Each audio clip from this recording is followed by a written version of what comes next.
Artificial limbs manufacturing corporation of India. ఇదేంటంటే central government జాబే. కాకపోతే ఎక్కడ ఉందంటే యూపీలో ఉంది.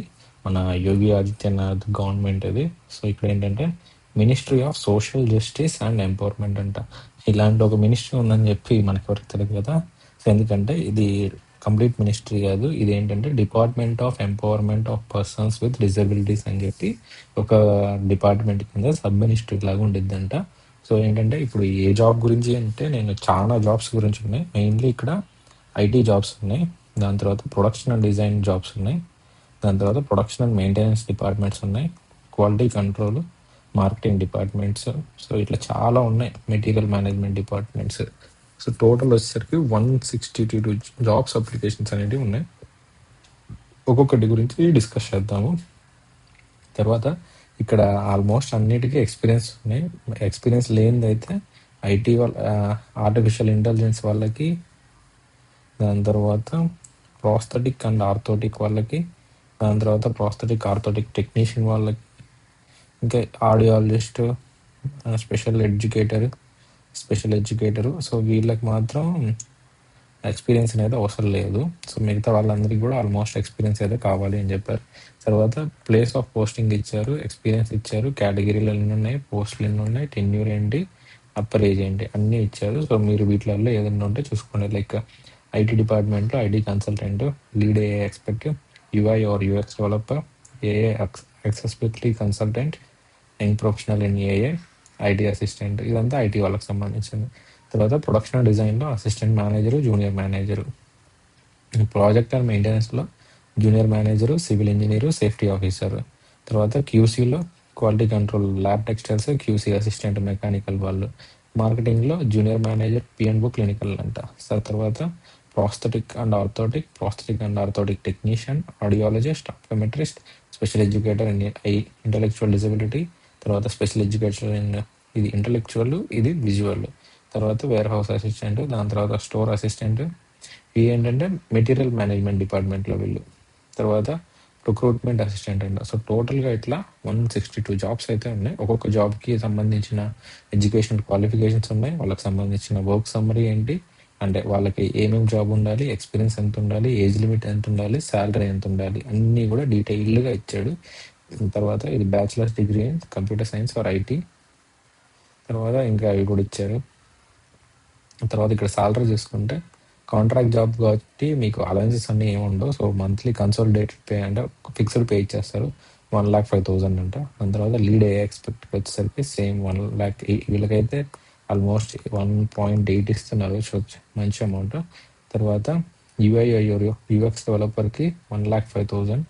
తర్వాత AI accessibility consultant 1,05,000. Young professional in AI వీళ్ళకి 40,000. తర్వాత IT assistant 35,000, assistant manager in plastic 75,000, junior manager in production 60,000, junior manager civil engineer 60,000, officer civil engineer 45,000, safety officer 45,000. తర్వాత క్వాలిటీ కంట్రోలర్ ల్యాబ్ టెక్స్టైల్స్ వాళ్ళకి 35,000, అసిస్టెంట్ మెకానికల్ అసిస్టెంట్ వాళ్ళకి 35,000. So మీరు నేను ఈ శాలరీని మాత్రమే highlight చేస్తున్నాను, అంటే మీకు శాలరీస్ని బట్టి మీకు కొంచెం ఇంట్రెస్ట్ అన్న అనిపిస్తుంది. అంటే మెకానికల్ ఇంజనీర్ చేశాను, సెంట్రల్ గవర్నమెంట్ జాబ్ అన్నాడు, ఆడ చూస్తేనే 30,000 ఇస్తున్నాడు, అంటే మీకు చేయాలా వద్దా అని మీకు ఒక ఐడియా ఉంటుంది కదా. సో దానికోసం నేను ఆ సాలరీస్ మాత్రమే హైలైట్ చేస్తున్నాను. మీరు ఎడ్యుకేషన్ క్వాలిఫికేషన్స్ కావాలంటే మీరు పాస్ చేసుకొని చూసుకోవచ్చు, ప్రాబ్లం ఏం లేదు. నేను మెల్లిగా స్క్రోల్ చేస్తూ ఉంటాను. తర్వాత PNO clinical 30,000 per freshers, 1 year experience ఉంటే 35, 2 years ఉంటే 40. సేమ్ ప్రాస్థెటిక్స్ అండ్ ఆర్థోడాంటిక్స్ టెక్నీషియన్కి కూడా అంతే. టెక్నీషియన్కి అయితే 35,000, వీళ్ళకైతే 30,000, 35,000, 40,000. తర్వాత ఆడియాలజిస్ట్కి 30, 35, 40. So optometrics 35,000, minimum 1 year experience ఉండాలి. తర్వాత ఇంటలెక్చువల్ డిజబిలిమెంట్కి స్పెషల్ ఎడ్యుకేటర్ 25,000, 35,000, 2 years ఎక్స్పీరియన్స్ ఉంటాయి. తర్వాత visual impairment same 25, 35. Warehouse assistant 35,000, store assistant 35,000, recruitment assistant 35,000. So ఇలా అన్నీ కూడా ఉన్నాయి. తర్వాత మీకు జనరల్ కండిషన్ ఏంటంటే ఇండియన్ వాళ్ళు ఉండాలి, అన్నీ ఈ వెబ్సైట్లోనే ఉంటాయి. తర్వాత మీరు అక్కడ పంక్చువాలిటీగా ఉండాలి. ఒకవేళ మీకు జాబ్ వస్తే ఆన్ డ్యూటీలో ఉన్నప్పుడు మీరు పంక్చువాలిటీ అండ్ డిసిప్లిన్ మెయింటైన్ చేయాలి.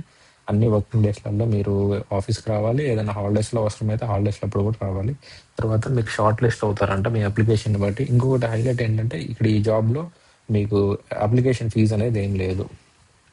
తర్వాత మీరు అప్లికేషన్కి ఎలా అంటే మీరు షార్ట్ లిస్ట్ అయ్యారంటే షార్ట్ లిస్ట్ అయిన తర్వాత మీకు date and time of interview అనేది పంపిస్తారంట. ఇంటర్వ్యూ అనేది ఐదర్ ఫిజికల్ ఇంటర్వ్యూ అయినా ఉండొచ్చు, లేదంటే ఆన్లైన్ ఇంటర్వ్యూ వర్చువల్గా అయినా కూడా ఇంటర్వ్యూ ఉండొచ్చు అంట. దాని తర్వాత ఇంకొకటి ఏంటంటే మీ పే అనేది ఇప్పుడు మీకు ఇన్ని లీవ్స్ అని ఉంటాయి కదా, ఆ లీవ్స్ అయిపోతే మీకు వర్క్ అంటే రెమ్యూనరేషన్ ఎలా కట్ చేస్తారు అనే దానికి ఒక ఫార్ములా ఇది ఇచ్చారు.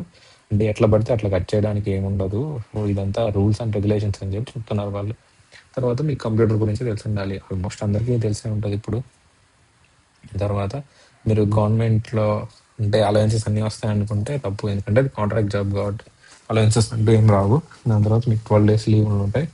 ఒకవేళ మీరు ఏదన్నా లీవ్స్ అనేటివి 12 లీవ్స్ ఉన్నాయి కదా, 12 లీవ్స్ వాడుకోలేదు అనుకోండి, నెక్స్ట్ ఇయర్ క్యారీ ఫార్వర్డ్ అవుతాయి అంటే అవ్వవు. ఇంకొకటి టీఏడిఏ అనేది కూడా ఇవ్వరు, అంటే ఇంటర్వ్యూకి వెళ్ళేదానికి వచ్చేదానికి మీకు ట్రాన్స్పోర్ట్ అలవెన్సెస్ అవి కూడా ఏమి ఇవ్వరు. సో మీ వర్కింగ్ అవర్స్ వచ్చేసరికి 9 to 5:30 ఉండేది, అంటే ఎక్స్ట్రా ఉంటాయి కూడా చేయాల్సి ఉంటాయి. ఒకవేళ మీరు ట్యాక్స్ బ్రాకెట్లో ఉంటే ట్యాక్స్ కూడా కట్ అవుతుంది. చెప్పాను కదా, ఇంపార్టెంట్ ఏంటంటే మీకు అప్లికేషన్ ఫీజు అంటే ఏం లేదు, సో అందరూ అప్లై చేయొచ్చు. మీకు ఒక ఈమెయిల్ ఐడి మొబైల్ నెంబర్ ఉంటే చాలు. తర్వాత ఇయర్లీ రివ్యూ చేస్తారు, మీకు పోస్టింగ్ అనేది ఎక్స్చేంజ్ చేసే అవకాశం కూడా ఉండేది. సో మీరు ఫస్ట్ ఈ వెబ్సైట్లోకి వెళ్ళి ప్రొఫైల్ క్రియేట్ చేసుకోవాలా, మీరు అంతా డేటా ఇవ్వాలా, దాని తర్వాత లాగిన్ అయ్యి పాస్వర్డ్స్ క్రియేట్ చేసుకోవాలా, మొబైల్ నెంబరు ఈమెయిల్ ఐడికి ఓటీపీలు వస్తూ ఉంటాయి. సో అవన్నీ అయిపోయిన తర్వాత మీరు అంతకుముందే ఇవన్నీ కూడా photo, sign, date of birth, caste, disability, education, experience, ఇవన్నీ కూడా మీరు కాపీ చేసుకొని ఈ సైజులలో జేపీజీ ఫార్మాట్లలో పెట్టుకొని ఫైల్లో అప్లోడ్ చేసి పెట్టుకోండి ముందే, ఎందుకంటే మీకు ఈజీగా ఉండిద్ది, త్వరగా అయిపోయింది. తర్వాత ఇంకా అన్ని డేటా అంతా ఫిల్ చేసుకుంటూ ఒక్కొక్కటి సబ్మిట్ కొట్టుకుంటూ ప్రివ్యూ సబ్మిట్ అంతా అయిపోయిన తర్వాత లాస్ట్లో మొత్తం అయిపోయిన తర్వాత ప్రివ్యూ వచ్చిన తర్వాత మీరు దాన్ని ప్రింట్అవుట్ తీసుకొని డౌన్లోడ్ చేసుకొని పెట్టుకోండి. సో లాస్ట్ డేట్ ఏంటంటే 13/5/2026 5 PM ఈవినింగ్. సో అంటే ఇంకా 3 days మాత్రమే ఉంది. ఈరోజు 10 కదా, ఇంకొక 3 days మాత్రమే ఉంది.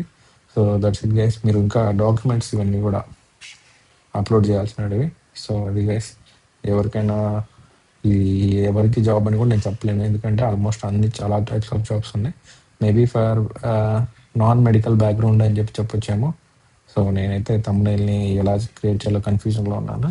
సో మీకు ఎవరికైనా ఐడియా ఉంటే, మీ ఫ్రెండ్స్ ఎవరైనా ఇలాంటివి వర్క్ చేయాలనుకుంటున్నారు అని అనుకుంటే please refer this job to them. So thank you for watching. Please subscribe. ఇలాంటి డిఫరెంట్ అండ్ మంచి గవర్నమెంట్ జాబ్ నోటిఫికేషన్స్ తోటి మీ ముందుకు రావాలంటే మీరు ఇచ్చే లైక్ అండ్ సబ్స్క్రైబ్ అయి నాకు ఒక మోటివేషన్ లాగా ఉండిద్ది. So once again thank you for watching.